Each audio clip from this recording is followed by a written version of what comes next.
तुषारहार धवला या शुभ्रवस्त्रावृता या वीणावरदण्डमण्डितकरा या श्वेतपद्मासना या ब्रह्माच्युतशङ्करप्रभृतिवीरदेवै सदा वन्दिता सा मां पातु मीरा भगवती निःशेषजाड्यापहा।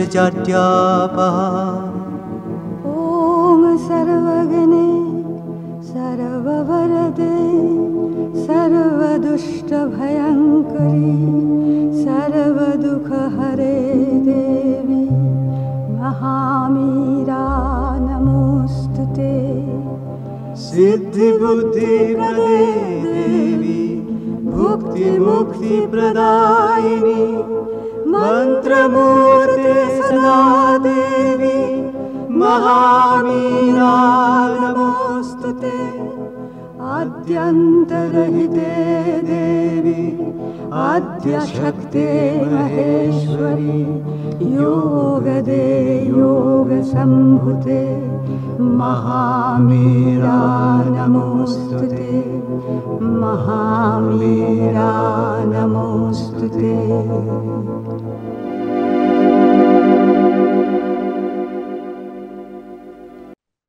माँ मातृरचनावली पार्ट 3 धम्मपदर टीका विषय रही आज हस्ती। युद्ध क्षेत्र रे थिबा हाथी जेपरी धनुरु छुटी आसुथिबा तीरटी को सही निए मु ठीक सही परी ही धैर्यर सहित सकल अपमान को सह्य करी। कारण यही संसार रे जे मंदमना लोक अनेक अछंती से कथा प्रकृत रे सत।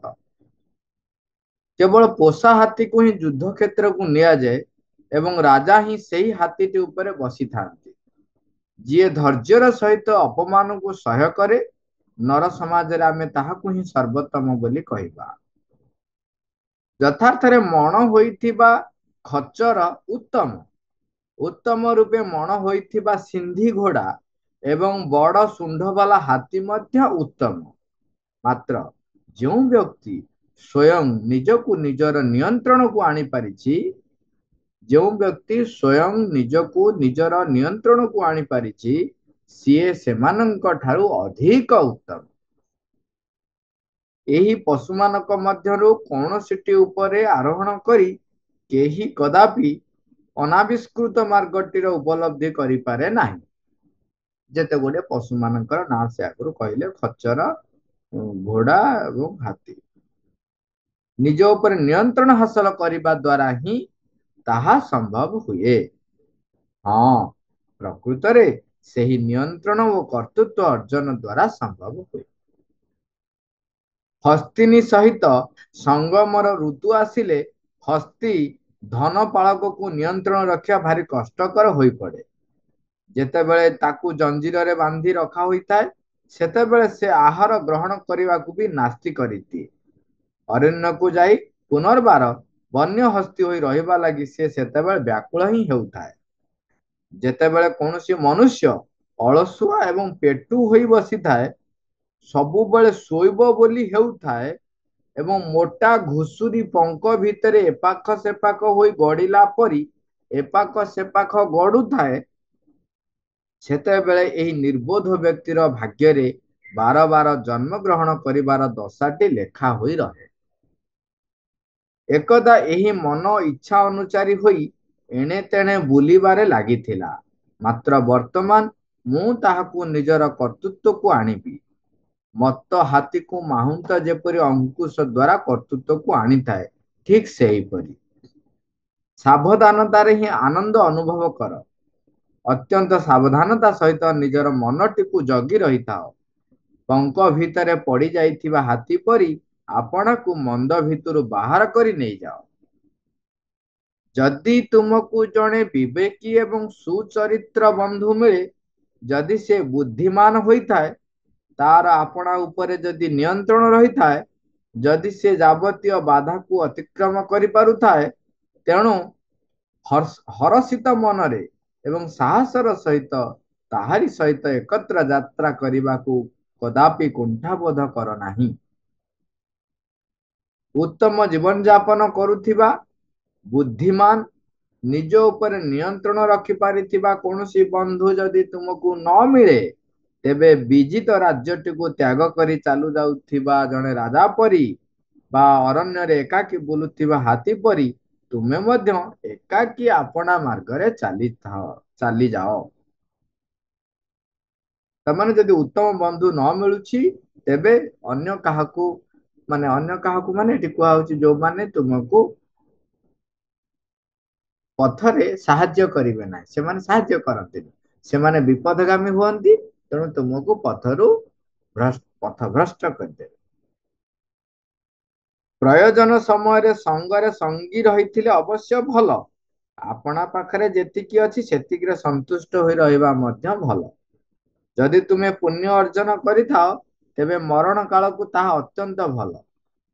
ଯାବତୀୟ ଦୁଃଖକୁ ପଛରେ ପକାଇ ଦେଇ ଯିବା ପ୍ରକୃତରେ ଭଲ। ଏହି ସଂସାରରେ ନିଜର ଜନନୀକୁ ସମ୍ମାନ କରିବା ପ୍ରକୃତରେ ଆନନ୍ଦଦାୟକ। ନିଜର ଜନକଙ୍କୁ ସମ୍ମାନ କରିବା ମଧ୍ୟ ଆନନ୍ଦଦାୟକ। ସନ୍ନ୍ୟାସୀ ଓ ଭିକ୍ଷୁ ମାନଙ୍କର ସମ୍ମାନ କରିବା ଆନନ୍ଦଦାୟକ। ବ୍ରାହ୍ମଣ ମାନଙ୍କୁ ସମ୍ମାନ କରିବା ମଧ୍ୟ ଆନନ୍ଦଦାୟକ। ଜୀବନ ତମାମ ଶୁଦ୍ଧ ହୋଇ ବାସ କରିବା ଆନନ୍ଦଦାୟକ। ଅଟଳ ବିଶ୍ୱାସ ରଖି ବଞ୍ଚିବା ଆନନ୍ଦଦାୟକ। ପ୍ରଜ୍ଞା ଅର୍ଜନ କରିବା ଆନନ୍ଦଦାୟକ। ଯାବତୀୟ ମନ୍ଦରୁ ନିବୃତ୍ତ ହୋଇ ରହିବା ଆନନ୍ଦଦାୟକ। ଏତକ କଥାରେ ଆରମ୍ଭ କରୁଛନ୍ତି ଯେ ପ୍ରଥମ ପଦଟିରେ ଯେଉଁ ପ୍ରଜ୍ଞାପୂର୍ଣ୍ଣ ପରାମର୍ଶ ଦିଆଯାଇଛି, ଅତ୍ୟନ୍ତ ପ୍ରଜ୍ଞାପୂର୍ଣ୍ଣ ପରାମର୍ଶ ଦିଆଯାଇଛି ବୋଲି ମା ଲେଖୁଛନ୍ତି ଯେ କଣ କହିଲେ, ଯୁଦ୍ଧ ଲାଗି ସୁପ୍ରଶିକ୍ଷିତ ହସ୍ତି ତୀରଟିଏ ଆସି ବାଜିବା ମାତ୍ରକେ ଯୁଦ୍ଧ କ୍ଷେତ୍ରକୁ କଦାପି ପଳାଇ ଯିବାକୁ ଆରମ୍ଭ କରେ ନାହିଁ। ସିଏ ତଥାପି ଆଗକୁ ଯାଉଥାଏ ଓ ଯାବତୀୟ ଯନ୍ତ୍ରଣାକୁ ସହ୍ୟ କରୁଥାଏ। ବୀର ପରି ପ୍ରତିରୋଧ କରିବାର ମନୋଭାବରେ ତାର ଆଦୌ କୌଣସି ପରିବର୍ତ୍ତନ ହୁଏ ନାହିଁ। ତେଣୁ ଯେଉଁମାନେ ଯଥାର୍ଥ ମାର୍ଗଟିରେ ଅଗ୍ରସର ହେବା ଲାଗି ଇଚ୍ଛା କରିବେ, ସେମାନେ ସ୍ୱଭାବତଃ ଅସଦିଚ୍ଛାର ନାନା ଆକ୍ରମଣର ସମ୍ମୁଖୀନ ହେବେ। ସେହି ଅସଦିଚ୍ଛା ଗୁଡ଼ିକୁ କଦାପି କିଛି ହେଲେ ବୁଝନ୍ତି ନାହିଁ ଏବଂ ସେମାନେ ଯାହା ବୁଝି ନ ପାରନ୍ତି ତାହାକୁ ସାଧାରଣତଃ ଘୃଣା ହିଁ କରିଥାନ୍ତି। ମା ଏଠି ସେ ହସ୍ତି କଥାରୁ କହୁଛନ୍ତି ଯେ ହସ୍ତି ଯେପରି କୋଉଟା ଯିଏ ପ୍ରଶିକ୍ଷିତ ହସ୍ତି, କାହିଁକି କହୁଛନ୍ତି ପ୍ରଶିକ୍ଷିତ ହସ୍ତି ଯୁଦ୍ଧ କ୍ଷେତ୍ରରେ ତୀର ବାଜିଲେ ମଧ୍ୟ ସେ ଯୁଦ୍ଧ କ୍ଷେତ୍ର ଛାଡିକି ପଳାଏ। କିନ୍ତୁ ଅନ୍ୟ କୌଣସି ହସ୍ତି ତା ଦେହରେ ଯଦି କିଛି କଣ ବାଜିଯାଏ, ଯଦି ତୀର ବାଜୁ କି ଭାଲା ବାଜୁ କିଛି ଯଦି ବାଜିଯାଏ, ସେ ସେଠି ମତ୍ତ ହେଇକିରି ସେଠି ମାନେ କଣ ଯୁଦ୍ଧ କ୍ଷେତ୍ରରେ ପାଗଳ ହେଇଯିବ ବା ଏଣୁ ତେଣୁ ତାର ହରକତ କରିବ କିମ୍ବା ଯୁଦ୍ଧ କ୍ଷେତ୍ର ଛାଡି ପଳାଇବ। ତେଣୁ ସେଇଭଳି ଭାବରେ ଯଦି ସୁପ୍ରଶିକ୍ଷିତ ହସ୍ତିଟିଏ ଯେତେ ବାଧାବିଘ୍ନ ଆସିଲେ ମଧ୍ୟ ସେ ଯୁଦ୍ଧ କ୍ଷେତ୍ରରେ ତାର ଲଢେଇ ଜାରି ରଖିଥାଏ, ତେଣୁ ଯୋଉମାନେ ନିଜକୁ ପରିବର୍ତ୍ତନ କରିବେ ବୋଲି ସିଦ୍ଧାନ୍ତ ନେଇଛନ୍ତି, ଯଥାର୍ଥ ମାର୍ଗଟିରେ ଅଗ୍ରସର ହେବା ଲାଗି ଇଚ୍ଛା କରିଛନ୍ତି, ତେବେ ନାନା ଅସୁବିଧା ଆସିଲେ ମଧ୍ୟ ସେ ସେଥିରୁ ହତାଶ ନିରାଶ ନ ହୋଇ ସେଇ ଆକ୍ରମଣର ସମ୍ମୁଖୀନ ହେବା ପାଇଁ ପ୍ରସ୍ତୁତ ଥାନ୍ତି। ଅନ୍ୟ ବ୍ୟକ୍ତି ମାନେ ଈର୍ଷାପରାୟଣ ହୋଇ ଯେଉଁ ସବୁ ନିର୍ବୋଧ କଥା ମାନ କହୁଛନ୍ତି, ଯଦି ସେଗୁଡ଼ିକରେ ତୁମେ ବ୍ୟସ୍ତ ହୋଇ ପଡିବ, ଅନେକ ବ୍ୟକ୍ତି ତୁମ ଚତୁଃପାର୍ଶ୍ୱରେ ରହିବେ ଯୋଉମାନେ ତୁମକୁ ଈର୍ଷା କରିବେ ଏବଂ ଈର୍ଷା କରିକି ଅନେକ ଖଳ ନୀତି ଅବଲମ୍ବନ କରିବେ ଏବଂ ତୁମକୁ ଅନେକ କଥା ମଧ୍ୟ କହିବେ। ଇଏ ସବୁ ସତ୍ତ୍ୱେ ତୁମେ ମା କହୁଛନ୍ତି ଏପରିକି ନିରୁତ୍ସାହିତ ବି କରିବେ, ତେବେ ତଦ୍ୱାରା ଆପଣାର ମାର୍ଗରେ କଦାପି ଖୁବ୍ ଦୂରକୁ ତୁମେ ଅଗ୍ରଗତି କରିପାରିବ ନାହିଁ ଯଦି ତୁମେ ସେଥିରେ ନିରୁତ୍ସାହିତ ହୋଇପଡ। ତୁମର ଭାଗ୍ୟ ପ୍ରକୃତରେ ଖରାପ ଅଥବା ତୁମକୁ କେବଳ ଦୁର୍ଦ୍ଦଶା ଭୋଗିବାକୁ ରହିଛି ବୋଲି ଯେ ଏହି ସବୁ କଥାର ଦାଉ ତୁମକୁ ସହ୍ୟ କରିବାକୁ ପଡୁଛି, ସେ କଥା କଦାପି ନୁହେଁ। ଅନେକ साधारण व्यक्ति माने कौन करती से सब भाग्यर दोष दियंती एवं कहती मो भाग्य सब युड़ाक मत मिलबार थिला इत्यादि इत्यादि। तेणु तुम्हें कदापि सेपरी भाविब नहीं, मात्र ओलटी तुमको एसबुर सम्मुखीन होगा पड़ुछि। कारण एटा एक्चुअल कारण कारण कौन ना दिव्य परम चेतना एवं दिव्य करुणा तुमर संकल्पटी को प्रकृत रे गंभीर भाव रे ग्रहण करिसंती एवं तुमर परिस्थिति गुडी को तुम बाटरे एक परस पथर होई रहिबा लागि ही अभिप्रेत करि रखचंती। जेतेबेले आमे संकल्प करूछंती से संकल्पटी रे लागि रहिबा पई से संकल्प रे आमे सिद्ध होबा पई यही प्रकारर मार्ग रे हमकु यही प्रकारर परिस्थिति आसी पहुंचुछि। तुम सेथिरे तुमे कृतकृत्य हवा उचित जे तुमर संकल्पटी एथिरे परीक्षित हो जाउछि। से संकल्प आहुरी अधिक आमर दृढ़ करी करी नेबे। कहना आपण एटा समस्ते जानते आपण जो मुहूर्त रे जो कार्यटे करबा पई संकल्प करिवे तार विरोध गति प्रति आपण पकड़ा से पहुंचे। आपण कहबे जे मु आज किछि कथा कहबी नाही, एमिति घटना चतुर्पार्श्व रे घटिबो जे आपण कथा कहबा पई बाध्य हेबे। आपण रागिबा को मना करिवे, आपण चारिपटे आपण रगेबा पई भिन्न भिन्न घटना घटिबो। आपण मिछ कहि न कहबा को संकल्प करिवे, आपण को एमिति परिस्थिति आनी थोई देबे जेमती आपण सेठी सत कहबा को माने कुंठा बोध करी केमिति मिछ कहबे चिंता करी कौन मिछ कहबे चिंता करिवे। एई प्रकार विरोध परिस्थिति गुडी आसीबो कारण आमको ताहा अधिक समर्थ करे। अधिक आपण देखिबे जे जेमती वीर योद्धा जे से सब बेले प्रस्तुत थाए जे मते केते बेले युद्ध क्षेत्र को डाकिबे। जदि युद्ध समय रे आमे सब बेले भाबू जे आमे जदि युद्ध क्षेत्र कथा हला आमे केम सेडु पछु को जीवा को चेष्टा करू। युद्ध जेता युद्ध लागि जाए सैन्य माने कहती आमु कहीं डका होनी सी अमुक रेजिमेंट गलानी आम रेजिमेंट कहीं पाली पड़ुनी आमु कहीं डाकुनी से माने व्यस्त होती। तेणु जो माने संग्रामी जो माने अग्रगति करने पे संकल्प करिसंती तांको पाखकु जो जहा भी आसे ताकू से सम्मुखीन हवा पई प्रस्तुत रही था। तेणु एठी कहउचंती तुमे भाव मने रख जे तुम संकल्प पछरे प्रकृत रे आंतरिकता रही कि नहीं, यावतीय बाधार सम्मुखीन होई पारिबा लागि तुम पाखरे यथेष्ट बल रही कि नहीं ताहारी परीक्षा करने को ही सी सेपरी घटना गुडी को घटिबा को देइछन्ते।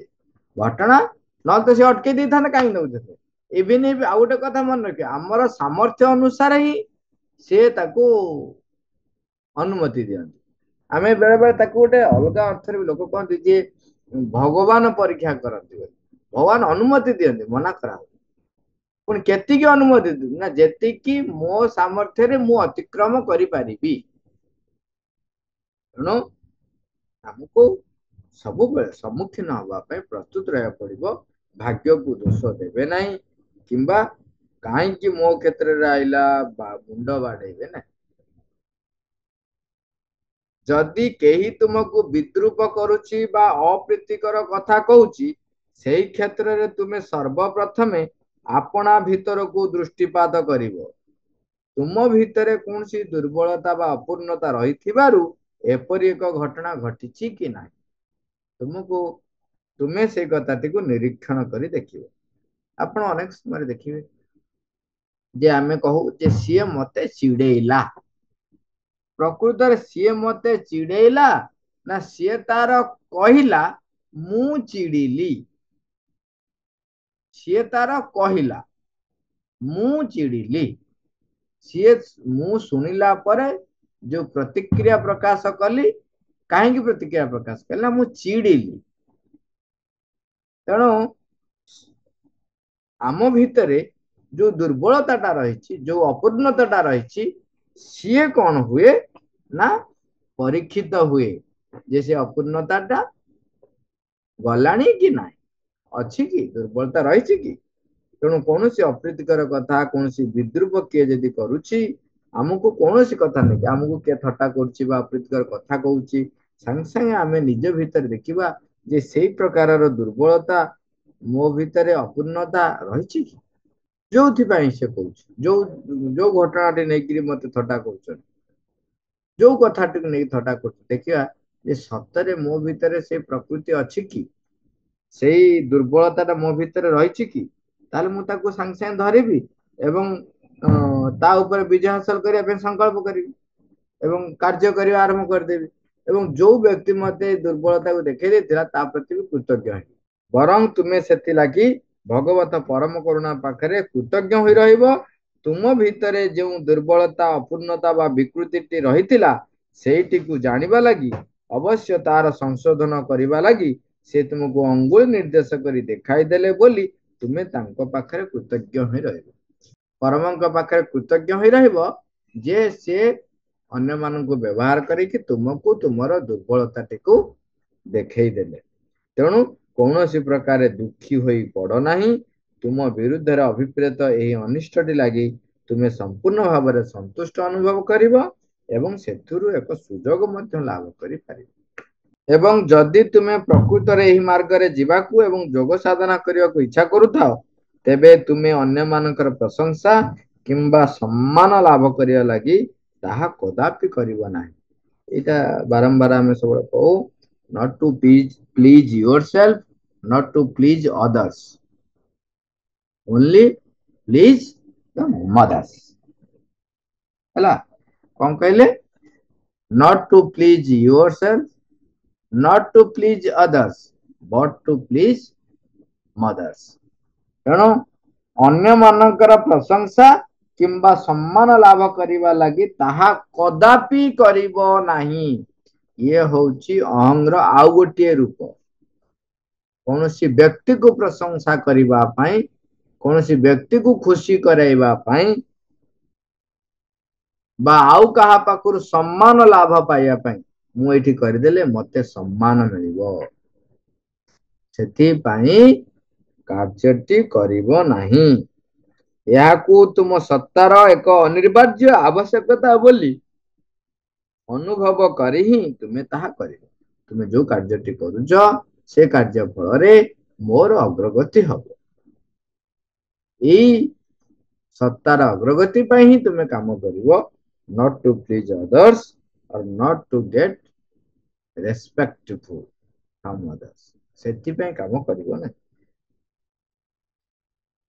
ତୁମେ ହୁଏତ ପୂର୍ବରୁ ହିଁ ନିଜକୁ କହି ରଖିଥିବ ଯେ ସାଧାରଣ ମନୁଷ୍ୟ ମାନଙ୍କ ଠାରୁ ତୁମେ ଯେତିକି ଅଧିକ ଆଗକୁ ଚାଲିଯିବ, ଜୀବନ ବଞ୍ଚିବାର ସେଇ ସାଧାରଣ ରୀତିଟି ଠାରୁ ତୁମର ରୀତି ଯେତିକି ଅଲଗା ହୋଇଯିବ, ଏକଥା ଅତ୍ୟନ୍ତ ସ୍ୱାଭାବିକ ଯେ ଲୋକମାନେ ତୁମର ସେତିକି ସେତିକି କମ୍ ପ୍ରଶଂସା କରିବେ,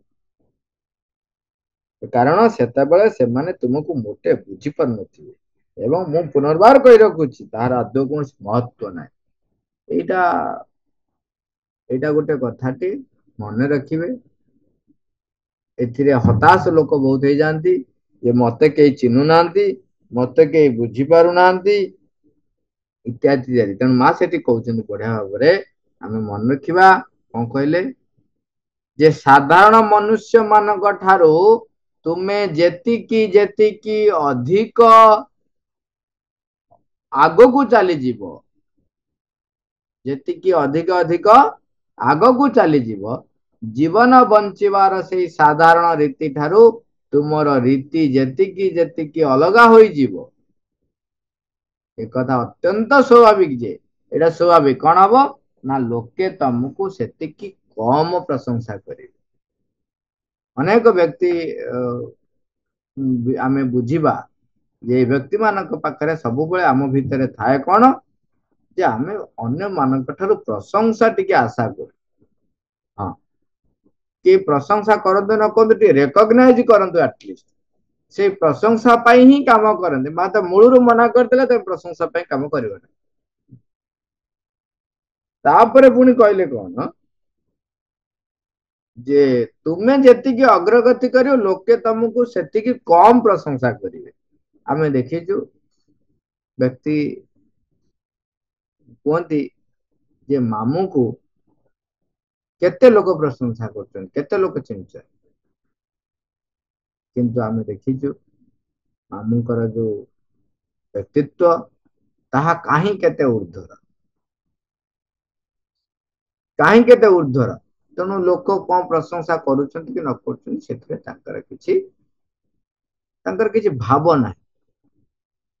ଏବଂ ଦେଖିବେ ସେଇ ପ୍ରକାରର, ସେଥିପାଇଁ କହୁଛନ୍ତି ଉଚ୍ଚତର ସତ୍ତାକୁ ଯେତେ ଯେତେ ଉଚ୍ଚତର ପାବଚକୁ ଆପଣ ଉଠି ଉଠି ଯିବେ, ସାଧାରଣ ଲୋକଙ୍କ ଠାରୁ ଯେତିକି ଦୂରକୁ ଦୂରକୁ ଉପରକୁ ଉପରକୁ ଗଲେ ସେତିକି ଲୋକ ତୁମକୁ କମ ପ୍ରଶଂସା କରିବେ। ଭାଇଶ ବର୍ଷାର କଥା ନୁହେଁ। ଭାଇଶ ବର୍ଷା ହଉଛି ମତେ କେହି ପ୍ରଶଂସା କରୁନାହାନ୍ତି ମାନେ ମୁଁ ଅଗ୍ରଗତି କରିଛି, ସେମିତି ନୁହେଁ। ତୁମେ ଆଉ ଅନ୍ୟ କିଛି ହେଲେ କରିପାରିବ ନାହିଁ ବୋଲି ହିଁ ଆପଣାର ମାର୍ଗରେ ଅଗ୍ରସର ହୋଇଯାଉଥିବ, ତାହା ହିଁ ପ୍ରକୃତ ନିଷ୍ଠା। ତମର କିଛି କରିବାର ନାହିଁ। ତୁମେ କହୁଛ ଅନ୍ୟ କିଛି ହେଲେ କରିପାରିବ ନାହିଁ, କରିପାରିବ ନାହିଁ ମାନେ ଏଠି ନେଗେଟିଭ ଅର୍ଥରେ କୁହା ହଉନି। ତାମାନେ ମୁଁ ସେଇ ଯଥାର୍ଥ ମାର୍ଗରେ ଅଗ୍ରସର ହବା ବ୍ୟତିରେକ ଅନ୍ୟ କିଛି କରିପାରିବି ନାହିଁ, ସେଇ ଜୋଶରେ ଆପଣ କରି କରି ଚାଲିବେ ଅଗ୍ରଗତି କରିବା ପାଇଁ। ତୁମେ ଆଉ ଅନ୍ୟ କିଛି ହେଲେ କରିପାରିବ ନାହିଁ ବୋଲି ହିଁ ଆପଣାର ମାର୍ଗରେ ଅଗ୍ରସର ହୋଇଯାଉଥିବ। ତାମାନେ ମାର୍ଗରେ ଅଗ୍ରସର ହେବା ବ୍ୟତିରେକ ମୁଁ ଆଉ କିଛି ହେଲେ କରିପାରିବି ନାହିଁ,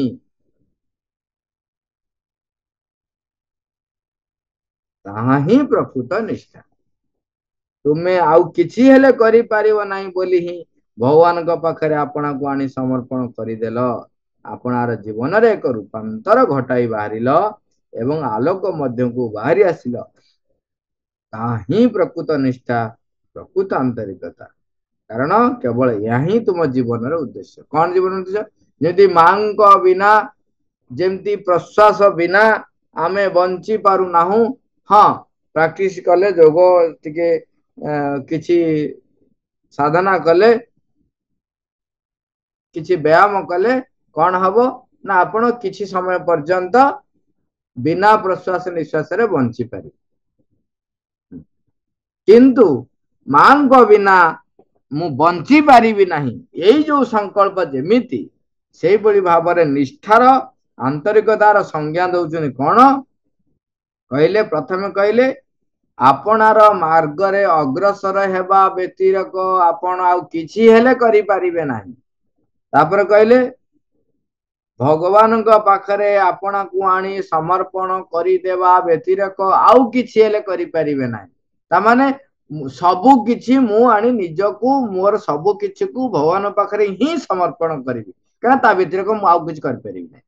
ତା ବ୍ୟତିରେକ କିଛି କରିପାରିବିନି ମାନେ କାମ ନେଗେଟିଭ ଅର୍ଥରେ କୁହନି, ମାନେ ଆଉ କାହାକୁ ମୁଁ ଆଉ କାହା ପାଖରେ ସମର୍ପଣ କରିପାରିବି ନାହିଁ। କୌଣସି ଶକ୍ତି ପାଖରେ ନୁହଁ, କୌଣସି ବିରୋଧୀ ଶକ୍ତି ଆଉ କୌଣସି ପ୍ରକାରର ଶକ୍ତି, କୌଣସି ପ୍ରକାର ବ୍ୟକ୍ତି ପାଖରେ ନିଜକୁ ସମର୍ପଣ କରିବି ନାହିଁ। ଆପଣାର ଜୀବନରେ ରୂପାନ୍ତର କରି ଘଟାଇ ପାରିଲ ଏବଂ ଆଲୋକ ମଧ୍ୟକୁ ବାହାରି ଆସିଲ। ତାମାନେ ଆଲୋକ ଉନ୍ମୁଖୀ ହବା ବ୍ୟତିରେକ ଆପଣ ଅନ୍ୟ କିଛି କରିପାରିବେ ନାହିଁ। ସେଭଳି ରୂପାନ୍ତର ପାଇଁ ନିଜକୁ ପ୍ରସ୍ତୁତ କରିବା ବ୍ୟତିରେକ ଆଉ କିଛି ହେଲେ କରିବେ ନାହିଁ। ଏହା ହିଁ ହଉଛି ପ୍ରକୃତ ନିଷ୍ଠା, ଏହା ହିଁ ହଉଛି ପ୍ରକୃତ ଆନ୍ତରିକତା। କାରଣ କେବଳ ଏହା ହିଁ ତୁମ ଜୀବନର ଉଦ୍ଦେଶ୍ୟ। ଯେତେବେଳେ ପ୍ରକୃତରେ ସେହିପରି ହେବ, ତେବେ ତୁମେ ନିଃସନ୍ଦେହ ଭାବରେ ଯେ ଯଥାର୍ଥ ମାର୍ଗରେ ରହିଛ ସେ ବିଷୟରେ ହୁଏତ ସୁନିଶ୍ଚିତ ରହିପାରିବ।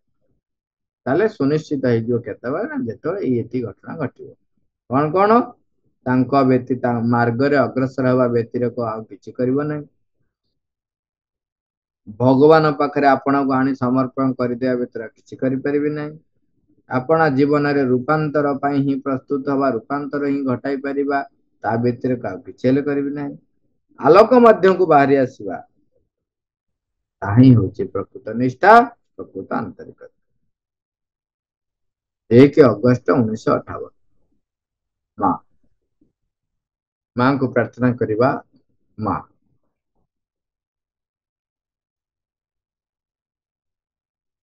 ମା, thank you all, Aruver.